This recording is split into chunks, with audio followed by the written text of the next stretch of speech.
The Kronos hegemony exists as a military superstate. They muster some of the largest and most aggressive kindreds amongst the Leagues of Votan. Hello and welcome to this Leagues of Votan painting video. In this video, we're going to show you how to paint a Hearthkin warrior in the colours of the Kronos hegemony. And we're painting the model up to battle ready as well. Now, before we begin painting, the first thing we need to do is undercoat the model. As you can see here, I've used Chaos Black. Now, the first colour I'm going to be using is going to be a Baden Black. Now, the reason for doing this is a Baden Black has a slightly different finish to Chaos Black. So if we make any mistakes, it's a lot easier to tidy up that armour. But first of all, let's start with that base coat. So what I'm going to do is get myself a medium base brush, just apply a couple of dollops on there. And I'm going to thin this down a little bit more than I normally would for a base paint, because we're just going to coat over that armour and just give it a slight different finish.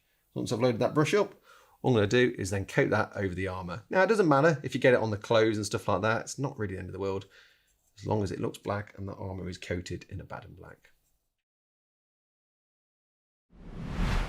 Now that our Baden Black is dry, what we're now going to do is move on to dry brushing that armour. So what I'm going to do here is use Thunderhawk Blue, and like I said, we're going to dry brush it with a small dry brush. So all I'm going to do is just get a little bit onto my bristles like so. Then I'm going to do circular motions and crisscross motions. The point here is to remove as much of that pigment as possible, but still leaving traces on those bristles. So once I've done enough of that, I'm quite happy with that.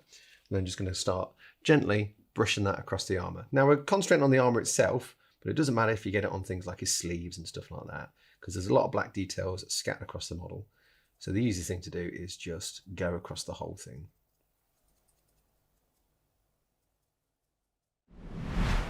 And with that dry brushing done, you can see it's really picked out the edges of that armour. So what we're now going to do is move on to applying the rest of the base coat, starting first with Avalon Sunset for that yellow undersuit. Then we're going to move on to Iron Hand Steel for all the silver details, Rakkar Flesh for the skin, Catachan Flesh for any leather as well as the beard. Then we'll use Corn Red for any tubes and pipes, and finish off picking out some bronze details using Cycorax Bronze. But first of all, let's start with our Avalon Sunset. So what I'm going to do is get a little bit here. As a base coat, I'm just going to add a bit of water to it. So I've got that up. I'm just going to make sure I get my brush to a nice point, like so, and then we're ready to start base coating. I'll start on the arm first, working around the rest of those areas of the undersuit. Now, because it's Avalon Sunset and you're painting it over black, you want to do a couple of coats of this.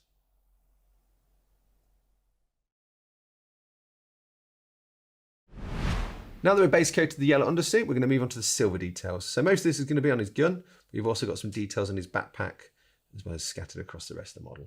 If you're not sure, just check the box art for details. Now that we've picked out the silver details, we're just going to paint the skin using Rakkar Flesh. Doesn't matter if you get on the beard, because we can tidy back up later with Catachan Flesh. With the skin picked out in Rakkar Flesh, we're now going to move on to Catachan Flesh, and we're using this for the leather details such as the gloves, the belts, any pouches, as well as the beard as well. With the leather and the beard picked out, we're now going to move on to those red details. This is going to be cables, so you've just got a couple on his fatigues here. There's also some just coming out of his backpack as well. Just be as neat as you can. If you're making a mistake, just get some Avalon Sunset and tidy back up. With the red tubes picked out, we're now going to finish off the base coats by using Cycorax Bronze. And this is to pick out just some little brass details or bronze details scattered across the model. So there's just a little bit on this canister here and some little bits on his backpack.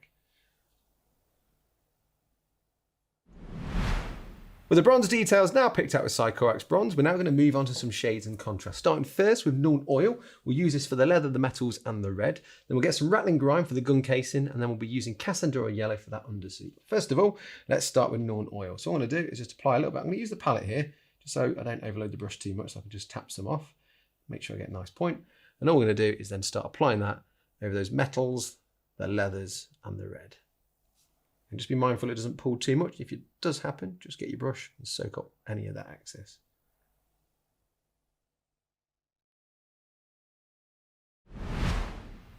Now that the Nuln Oil is dry, what we're now going to do is get Rattling Grime and coat this over most of the casing of his weapon. Still leaving some silver bits, just look like fresh working parts. With the gun casing complete, we're now going to move on to that undersuit, and for this we're using Cassandra Yellow. With that yellow undersuit now done, we're going to finish the model off by applying a couple more contrasts.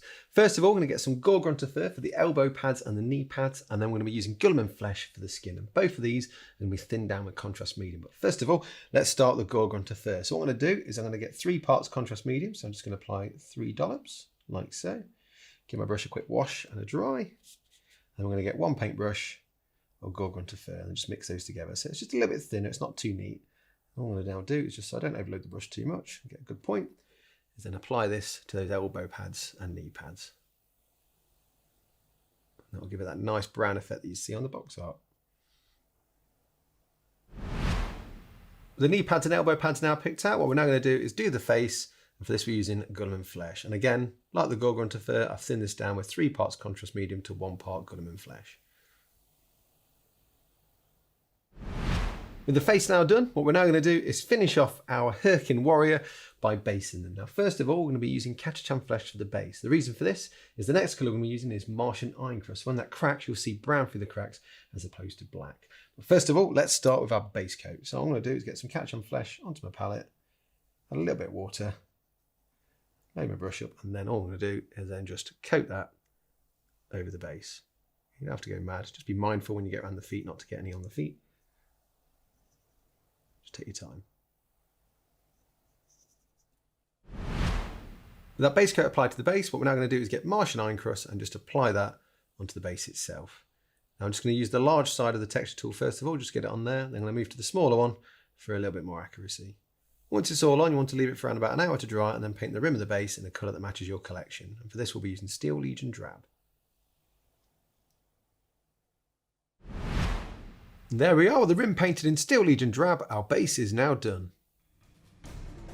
With the texture now dry and the rim of the base painted, our Hearthkin warrior of the Kronos hegemony is now battle ready. Now there's a couple of things to remember when painting this model. Firstly, when using base paint, try and be as neat as you can. Remember, the neater you are, the better the end result. And if you do make any mistakes, you can always tidy back up at a later point if you want to. Also, when using shades and contrasts, try not to overload your brush as it can quickly run out of control. If you do find that happening, dry off your brush and just soak off any excess. Well, I hope you've enjoyed this video. Hope you enjoy painting your own battle-ready Leagues of Votan, and we'll see you again soon. Bye-bye.